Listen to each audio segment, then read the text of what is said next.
And here is the Writers' Almanac for Monday, the 18th of November, 2013. It was on this day, 1883, standard time zones were established in the United States and Canada. 4 time zones, 1 hour of solar time for each 15 degrees of longitude. Before that, towns and cities set their own time and drove people crazy, particularly the railroads. It's the birthday of the novelist and poet Margaret Atwood, born in Ottawa, 1939. Her father was an entomologist. He did research out in the wilderness of Quebec, and the family spent every year April through November out there. And when she was about 6, Margaret Atwood began to write plays and poems and a novel about an ant, A-N-T. Studied English at the University of Toronto, went to Radcliffe, then to Harvard, wrote a critical study of Canadian literature called Survival, a thematic guide to Canadian literature. Came out in 1972. Was quite a success. Many collections of poems, novels followed, including The Handmaid's Tale in 1985. It's the birthday of the man who helped to invent the art of photography, Louis Daguerre, born just outside Paris, 1789. He was a theater designer. He used hand-painted translucent screens and elaborate lighting effects to create the illusion of a sunrise or a storm. But in 1829, he learned about a new technology that made it possible to use light to capture an image on a metal plate. So he set out to improve the process, made a copper plate coated with silver salts that could be developed with the application of mercury vapor and table salt, and used the process to capture a series of images of Paris. The camera needed about 15 minutes exposure time to capture an image, so there weren't people in his early pictures, except a picture of a boulevard that shows a man in the foreground who has stopped to shine his shoes. It was on this day, 1928, Mickey Mouse was born, the first sound-synchronized cartoon entitled Steamboat Willie, premiered in New York at the Colony Theater, which is 7 minutes long. And it's the birthday of the man who invented scientific polling. George Gallup, 1901, born Jefferson, Iowa, went to the University of Iowa, where in the early 20s, as the editor of the Daily Iowan, he conducted the first poll. Took a survey to find the prettiest girl on the campus. The winner was Ophelia Smith, and George Gallup later married her. Here's a poem for today by Jane Kenyon, The Painters. A hot, dry day in early fall. The men have cut the vines from the shutters and scraped the clapboards clean, and now their heads appear all day in all the windows, their arms or shirtless torsos or a rainbow speckled rag swinging from a belt. They work in earnest. These are the last warm days. Flies bump and buzz between the screens and panes, torpid from last night's frost. The brittle months advance, ruts frozen in the icy drive, and the deeply black and soundless nights. But now the painters lean out from their ladders, squint against the light, and lay on the thick white paint. From the lawn, their radio predicts rain, then cold Canadian air. One of them works way up on the Dormer Peak, where a few wasps levitate near the vestige of a nest. Jane Kenyon's poem, The Painters, from her collected poems, published by Grey Wolf Press, and used by permission here on the Writers' Almanac, produced by Joy Biles, with assistance from Kathy Roach. Be well, do good work, and keep in touch.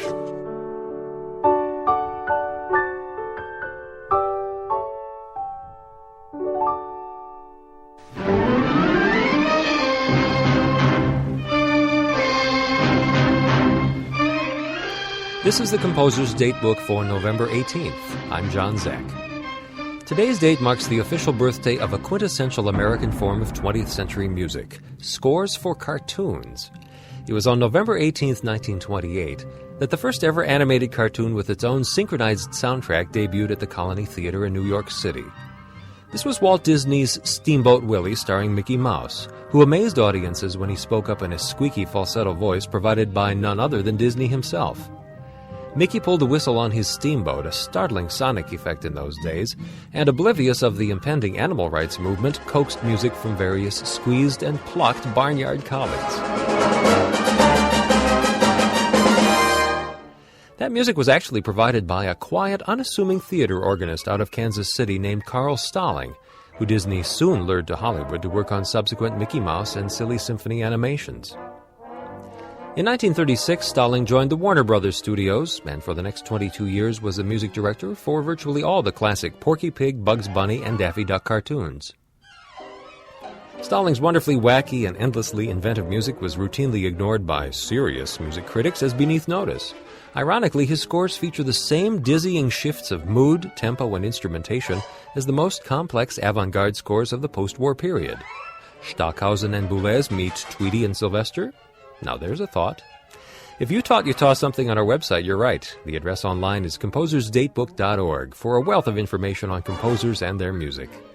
Composer's Datebook is produced by APM, American Public Media, and the American Composers Forum, reminding you that all music was once new.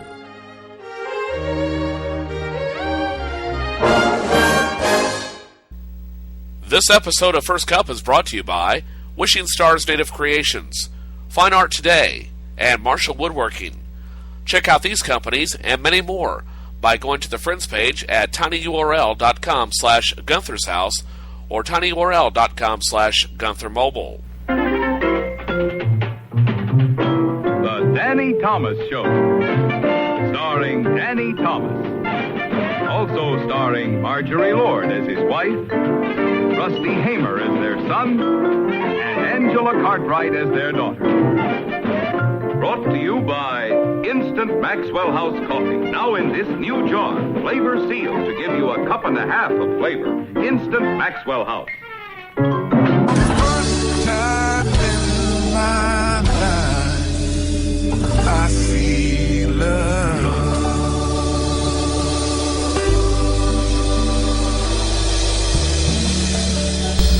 And just like that, we're back in Studio 17, my friends, on this edition of First Cup.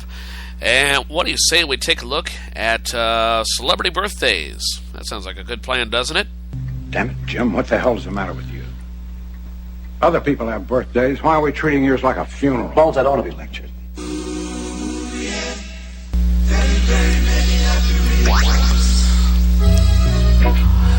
And take a look at celebrity birthdays for this 18th day of November 2013. And before I do so, if you're celebrating your birthday today, happy birthday. And you share your birthday with these famous people. They include Kevin Nealon, who is 60. Who's Kevin Nealon? Oscar Nunez from The Office is 55. Owen Wilson from Wedding Crashers, The Royal Tenenbaums, a few other films, is 45. Chloe Sevigny of American Horror Story, Asylum, Big Love, is 39.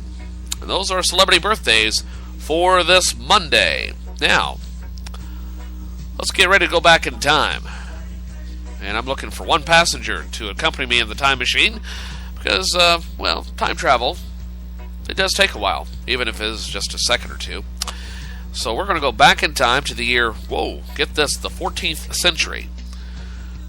All right, 1307 as a matter of fact. So I have room for one passenger, and it's you. Yeah, you, come on up here.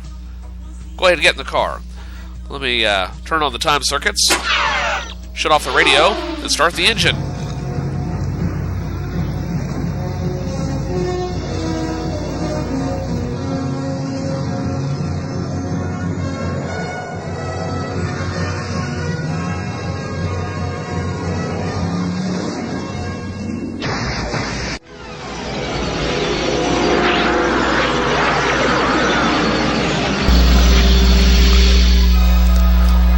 November 18th, 1307. It was on that date that William Tell shot the apple off his son's head. How do they know the exact date of that? You know, after that, whatever you can say, whatever the date is, November 18th, 1307, William Tell's son never gave him much trouble after that incident.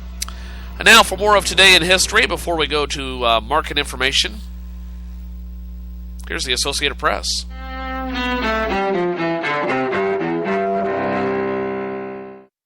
November 18th, 1978. A mass murder-suicide in the jungles of Guyana in South America. Cult leader Jim Jones orders more than 900 followers at his Jonestown compound to drink poison punch. That happens after a congressman and 4 others investigating the compound are gunned down while trying to leave. Jones is found dead of a bullet wound in the head. Whether it was self-inflicted is unknown. 2003. Massachusetts' highest court rules the state constitution gives gay couples the right to marry. Gary Chalmers is one of the plaintiffs who brought the case. We'll finally be able to have the health care benefits, as many other legal protections that we so need to keep our families safe and secure. Matt Daniels with the group Alliance for Marriage condemns the court's decision. They have put their full prestige and authority behind the destruction of marriage as a man and a woman, and that will have national consequences. And 1928.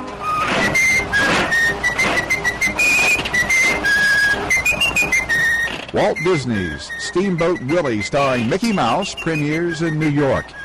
It's the first sound-synchronized animated cartoon that's a major success. Today in History, November 18th. Ross Simpson, The Associated Press.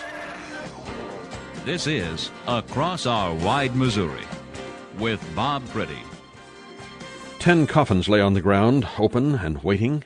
10 men kneel between them for prayer, then take seats on the foot of the coffin designated for each one. When the shots ring out, 2 of the men topple backwards into their coffins dead. Another man falls forward, dead. The others are dispatched by a pistol party. This is the Palmyra Massacre, occasioned by the disappearance of a Union spy. The story in a minute. Hi friends, Joe Haffner here. Are you interested in buying, selling, trading, or renting a house? Or maybe you're in the market for buying or selling a car, or perhaps selling or giving away clothes, furniture, or electronics. Well, I can help you out. Just email me, Joe, at Gunther'sHouseOfFriends@gmail.com. That's Gunther'sHouseOfFriends@gmail.com. Email me today with your item and or items, and together we'll come up with a creative way to buy, sell, trade, or rent any reasonable item or service that you want. Keep in mind, though, I don't deal with the exchange of firearms, alcohol items, drugs, or anything illegal or immoral. So send me an email today at Gunther'sHouseOfFriends@gmail.com. This episode of First Cup is brought to you by Wishing Stars Native Creations, Fine Art Today, and Marshall Woodworking. Check out these companies and many more by going to the Friends page at tinyurl.com/Gunther'sHouse or tinyurl.com/GuntherMobile. The story in a minute. Andrew Olsman was a member of the 3rd Missouri Cavalry, too old for active duty. He'd been appointed a special provost marshal's guard in Palmyra in 1862. Area Confederates regarded him as a spy because from time to time he provided Union officers with information about the loyalty of area citizens. In mid-September, Olsman was captured by the rebels, perhaps guerrillas, under Colonel Joseph Porter. Although he was supposedly released, he was never seen again. The October 8th, the federal forces published a notice addressed to Porter saying the rebels had 10 days to return Olsman unharmed to his family, or 10 captured members of Porter's band would be shot. The notice was widely circulated in the area, and a copy was given to Porter's wife, who was living with in his family home in Lewis County. Porter might never have seen the notice, though, and some believe he could have done nothing if he had. Porter had some enemies within his band, and some historians speculate those people had killed Olsman without Porter's knowledge. 10 days passed with no response. During that time, the commander of the District of Northeast Missouri, Brigadier General John McNeil, and his provost marshal, Colonel William Strawn, had heard pleas for mercy, even from Union supporters, but the general would not bend. And 10 days later, those 10 Confederates were taken to the Palmyra Fairgrounds, east of town. One of them was 17-year-old Hiram Smith, a Lewis County resident, an orphan with no relatives. The story goes he'd begged to be allowed